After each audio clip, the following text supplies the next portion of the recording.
name is Michael Clark. I'm an adventure sports photographer based in Santa Fe, New Mexico. So today we came in to work with 3 boxers, Nate, Louise, and Ruben. The idea was to capture some pretty dramatic boxing shots. We used some spray and some oil to kind of make it look like they're in the thick of a fight. The idea was basically to get some really cool, kind of gritty boxing images. For this setting, I had a 3-light setup going. I wanted to create really dramatic lighting, so I had 2 lights in the background and 1 light in the foreground in front of the subject. So the 2 lights in the background, camera left, it was one of the LiteMotive indirect strip boxes. Camera right, it was a 7-inch reflector with a grid spot in it, and that was with an ELB400. Up front, we had one of the LiteMotive 120 indirect soft boxes, and that had an ELC Pro 1000 watt-second flash head in it. So most of the light was coming from the back to create a really good edge light on the subject, and then I was just filling in a little bit with the indirect softbox in front. So we get a really dramatic light. I really wanted to make him pop off the background, and so that's why I had the dramatic edge lighting in the back. Also, because we were spritzing them up, I wanted, every time they punched, that water was flying off of them. And with those backlights, you're really gonna see that water lit from behind, like show up against the black background.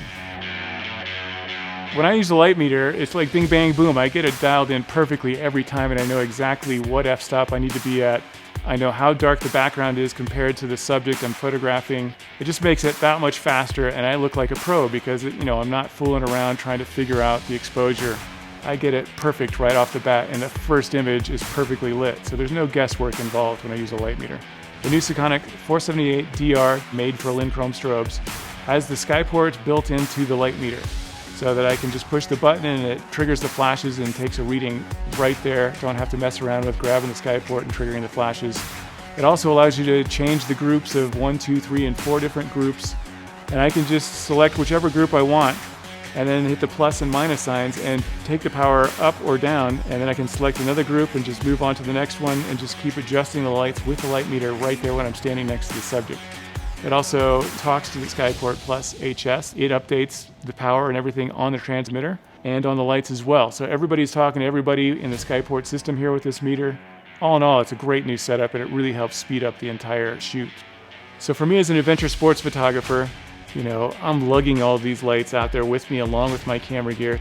The ELB400s in particular are crazy lightweight for what they are, and it really comes in handy that I can fit those in a backpack with the camera gear and really get around easily.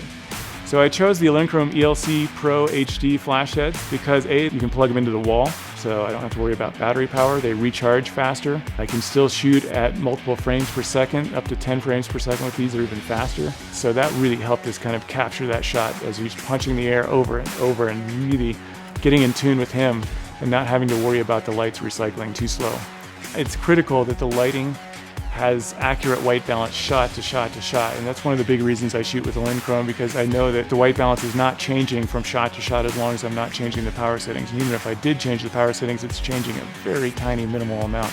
I try to do things that are new and different, and one of the things we did with this shoot that's definitely I haven't seen a whole lot of lately is I was shooting with my Nikons with in-camera multiple exposure. And I had the boxer move linearly across the frame. It creates a really dramatic image that you don't really see that often from many photographers. And I think we've got something pretty special there. It's pretty interesting.